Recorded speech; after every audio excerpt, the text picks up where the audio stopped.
Welcome to our Year 3 Mathematics lesson specifically focusing on 3D shapes.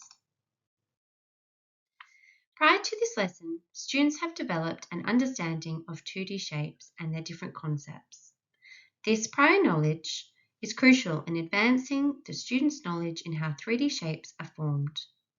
Additionally, students' prior knowledge of measurement and language skills will also further aid them throughout their learning. We have a student who has recently been diagnosed with autism and a new student who is English as an additional language. My teaching standards for this lesson, as set by the APST, include 1.5 and 3.3 to further enhance their learning outcomes. Our learning intentions include students being able to create a 3D model using cubic bricks.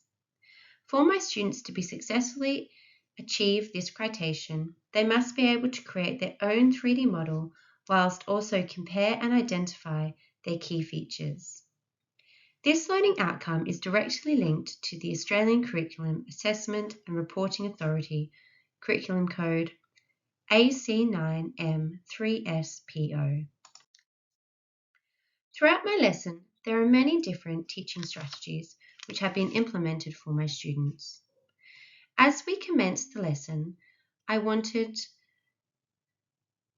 to create maximum engagement and then capture their interest while igniting their learning of the topic. I therefore began my lesson with the hooks teaching strategy. I have used this strategy because it motivates students to learn and therefore develops a high level of engagement. Quinn. My hook was a large black mystery bag containing an array of 3D shapes.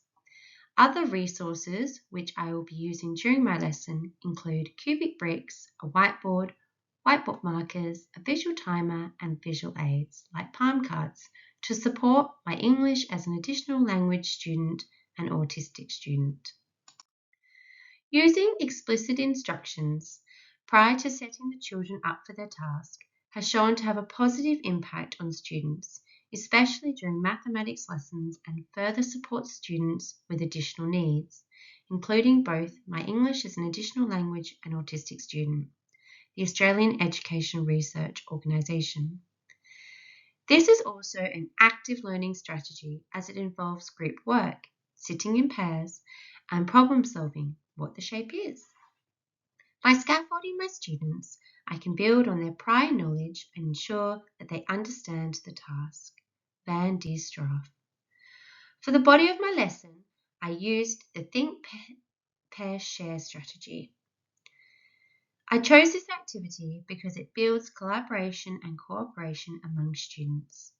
As stated by Department of New South Wales, it fosters a positive learning environment and further enhances student connections, including the APST highlighting that it is important to include a range of teaching strategies to further support inclusive student engagement during class time. During the lesson, I used a diverse range of differentiation strategies. I ensure that both my English as an additional language student and autistic student receive additional support and are strategically placed next to me with additional visual aids such as pictures to further support their learning. By providing differentiation for my students, I am ensuring that their learning is maximised and contributes to an understanding about 3D shapes. Churchill. By providing the right amount of support, I modified different parts of the lesson, including the process, content, and product of learning.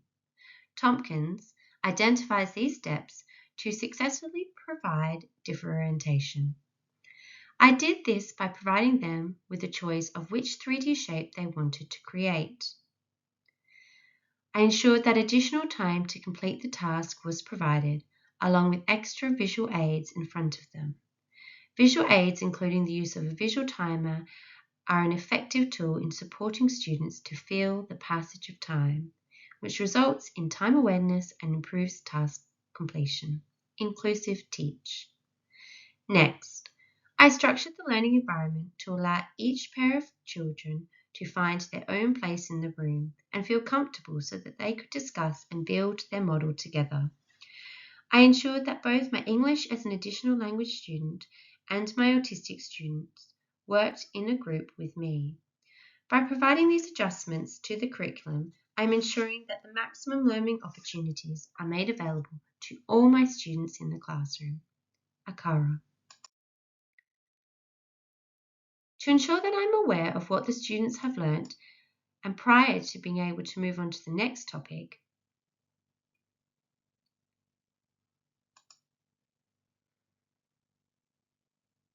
it is important that I'm aware of where each student is at in the learning process. This assessment for learning allows teachers to track student progress to assist in their teaching. Education Council. We conclude the lesson by sitting in a yarning circle, which creates a calm and collaborative way of communicating. The Queensland Assessment and Reporting Authority notes that this is an effective strategy in providing support to my English as an additional language and autistic student. By enabling my students to show the class what they have made with their partner during the Think, Pair, Share, Mundalisi and Zagowski believes that students benefit greatly from this technique and the collaboration they receive from their peers. This type of actionable feedback enables students to learn from any mistakes and have concrete direction on how they make improvements in the future. Clark. In conclusion, the teaching strategies that I have chosen to use will help to engage the students in the content and improve learning outcomes. I have also considered ways to ensure that my English as an additional language student and autistic student are successful learners.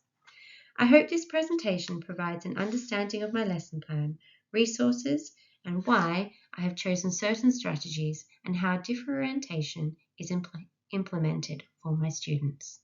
Thank you.